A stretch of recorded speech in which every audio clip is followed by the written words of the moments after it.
Em 1961, apenas após alguns meses de mandato, Jânio Quadros resolveu renunciar, dizendo que forças ocultas conspiravam contra ele. Também é claro, né? Enfim, após condecorar Che Guevara com uma ordem militar, após enviar o seu vice à China comunista. É claro que as suspeitas de vinculação ao comunismo começaram a surgir no Brasil. E isso começou a preocupar vários setores da sociedade brasileira. Quando eu falo vários setores, me refiro às Forças Armadas, me refiro aos latifundiários, me refiro à burguesia industrial e me refiro à Igreja Católica, preocupada com uma questão religiosa referente ao ateísmo comum na União Soviética. Enfim, na verdade, a estratégia de Jânio Quadros em renunciar era bem característica. Alguns, inclusive, afirmam que Jânio Quadros tinha uma pretensão: renunciar para que as pessoas, o Congresso Nacional Brasileiro, tivesse uma preocupação. Que preocupação era essa? O vice, em caso de renúncia de Jânio Quadros, deveria assumir, e o vice era João Goulart. João Goulart que estava na China comunista. Isso é meio esquisito, hein? Jânio Quadros acreditava que a Câmara, as Forças Armadas, não aceitariam a sua renúncia, até porque o vice está na China comunista. Ao contrário do que ele imaginava, as Forças Armadas e o Congresso não deram a mínima. Aceitaram a sua renúncia sem maiores problemas. Dizem, inclusive, alguns historiadores que o golpe militar, ou Revolução Democrática, que aconteceu em 64, quase aconteceu em 1961, no momento da renúncia de Jânio Quadros. Sabe por que isso? Porque Jânio Quadros não estava tão errado assim. Realmente, as Forças Armadas e o Congresso, boa parte do Congresso, e principalmente a UDN de Carlos Lacerda, não aceitavam que João Goulart voltasse para o Brasil. Ele estava na China, né? A UDN e as Forças Armadas não aceitaram que João Goulart voltasse para o Brasil para assumir a presidência. Ou seja, um golpe. Enfim, nós temos um problema. Afinal, o governo está vazio. Nem tão vazio assim, porque com a renúncia de Jânio Quadros, quem assume é o presidente da Câmara dos Deputados, que era o Ranieri Mazzilli, na ocasião. No Rio Grande do Sul, vai se levantar o governador Leonel Brizola, cunhado de João Goulart.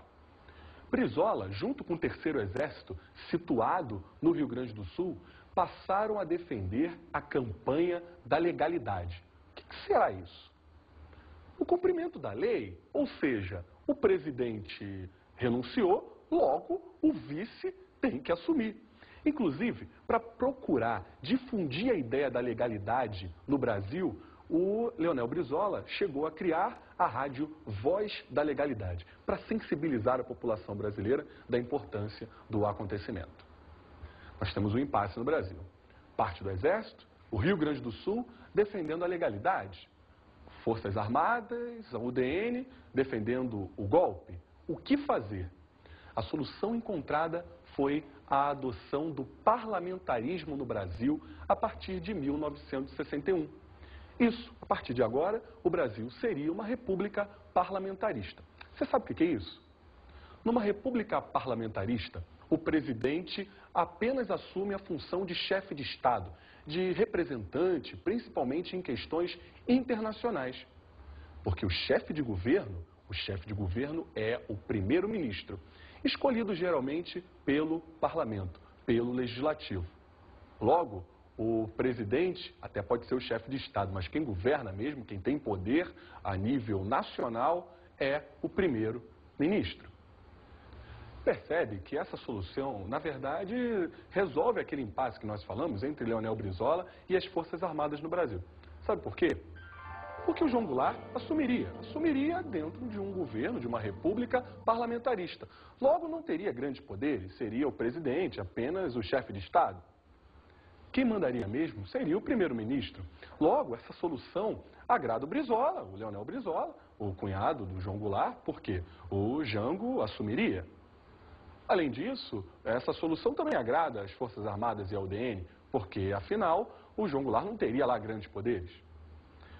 Jango, então, assume, o nosso João Goulart, assume dentro de uma república parlamentarista no ano de 1961. Porém, esse período é extremamente conturbado.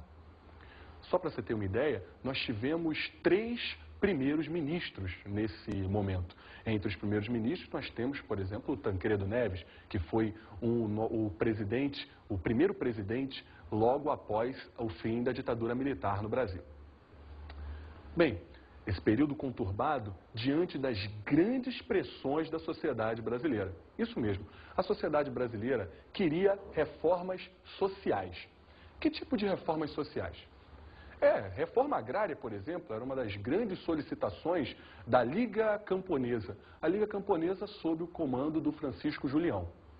Ainda existiam reivindicações da CGT, da Central Geral dos Trabalhadores, criada em 1952, e da UNE, criada em 1937, a União Nacional dos Estudantes. Também pressionava e muito por reformas, não só nas universidades, mas também reformas sociais, reformas de base no Brasil.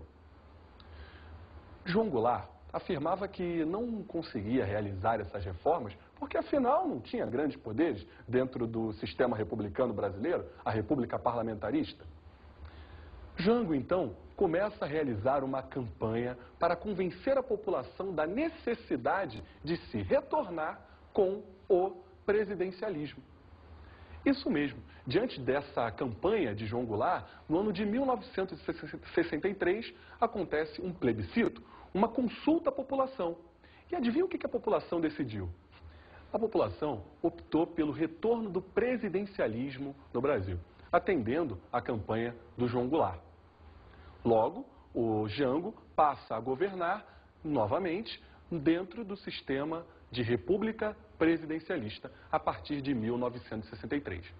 Agora vamos ver um vídeo, o vídeo Jango, de Silvio Tendler. No dia 7 de setembro de 1961, Jango assumiu a presidência da República e anunciou que seu governo pretendia marcar uma nova independência do Brasil. Sabem os partidos políticos, sabem os parlamentares, sabem todos que, inclusive por temperamento, inclino-me mais a unir do que a dividir. Prefiro pacificar a acirrar ódios, prefiro harmonizar a estimular ressentimentos. Promoveremos a paz interna, paz com dignidade, paz que resulte da segurança das nossas instituições, da garantia dos direitos democráticos, do respeito permanente à vontade do povo e à inviolabilidade da soberania nacional.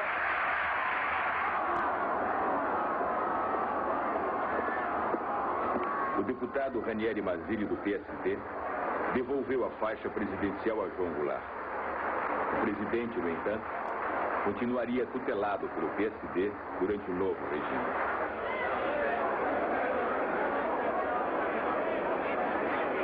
O primeiro gabinete parlamentarista teria a marca da moderação e o estilo do premier Tancredo Neves. A UDN e o Partido Democrata Cristão compunham o gabinete de conciliação.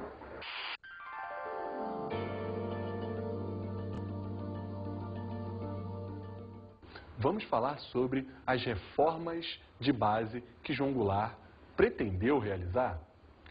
Essas reformas de base estiveram agregadas no Plano Trienal, elaborado pelo economista e ministro Celso Furtado. Pela primeira vez no Brasil, o Estado falava em reformas de base, em profundas alterações na estrutura social do Brasil.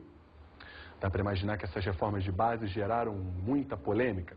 Entre as reformas, nós podemos destacar a nacionalização de empresas estrangeiras.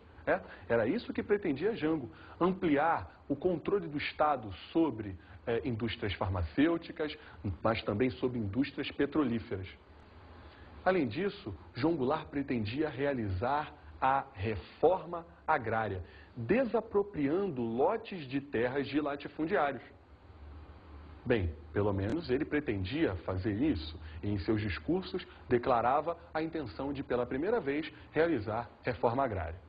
Entre outras medidas importantes desse nosso plano trienal, podemos destacar o controle de remessa de lucros para o exterior. Se você fosse dono de uma empresa internacional, acredito que você ia ficar um pouco preocupado com essas medidas. Se você fosse um grande capitalista internacional que tinha uma filial, uma empresa filial aqui no Brasil e tivesse que enviar lucros para as sedes em outros países, certamente você ficaria preocupado com essas medidas. Além disso, é importante destacar o apoio popular à Jango, o apoio popular às reformas de base. Afinal, era isso que a população queria, a UNE, CGT, esses grupos, os grupos populares, queriam reformas sociais, reformas de base no Brasil. Uma manifestação do apoio popular a Jango aconteceu no Rio de Janeiro, no dia 13 de março de 1964, num momento chamado de Comício da Central do Brasil. Vamos agora ouvir um trecho da fala de João Goulart nesse comício na Central do Brasil, no Rio de Janeiro. Dirijo-me a todos os brasileiros e não apenas aos que conseguiram adquirir instrução nas escolas. Dirijo-me também aos milhões de irmãos nossos que dão ao Brasil mais do que recebem e que pagam em sofrimento, pagam em miséria, pagam em privações, o direito de serem brasileiros e o de trabalhar de sol a sol pela grandeza deste país. Hoje, com o alto testemunho da nação e com a solidariedade do povo, reunido na praça, que só ao povo pertence, o governo, que é também o povo e que também só ao povo pertence, reafirma os seus propósitos inabaláveis de lutar com todas as suas forças pela reforma da sociedade brasileira. Não apenas pela reforma agrária, mas pela reforma tributária, pela reforma eleitoral ampla, pelo voto do analfabeto, pela elegibilidade de todos os brasileiros, pela pureza da vida democrática, pela emancipação econômica, pela justiça social e pelo progresso do Brasil.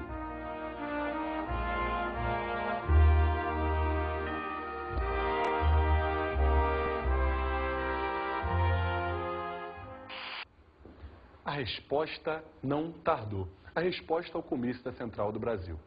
No dia 19 de março de 1964, uma manifestação que reuniu centenas de pessoas em São Paulo protestou contra as reformas de base, as reformas de Jango, do Plano Trienal. Essa manifestação ficou conhecida como Marcha da Família com Deus e pela Liberdade. Vamos tentar analisar parte a parte desse extenso nome. Marcha da Família. Quem é a família? Quem é a família que protesta contra as medidas de João Goulart? Bem, essa família é composta pela classe média, pelos latifundiários, pela burguesia industrial, pelas forças armadas, pelo capital internacional, descontentes com essas medidas. Essas medidas que, na verdade, eram vistas pela população como medidas comunistas.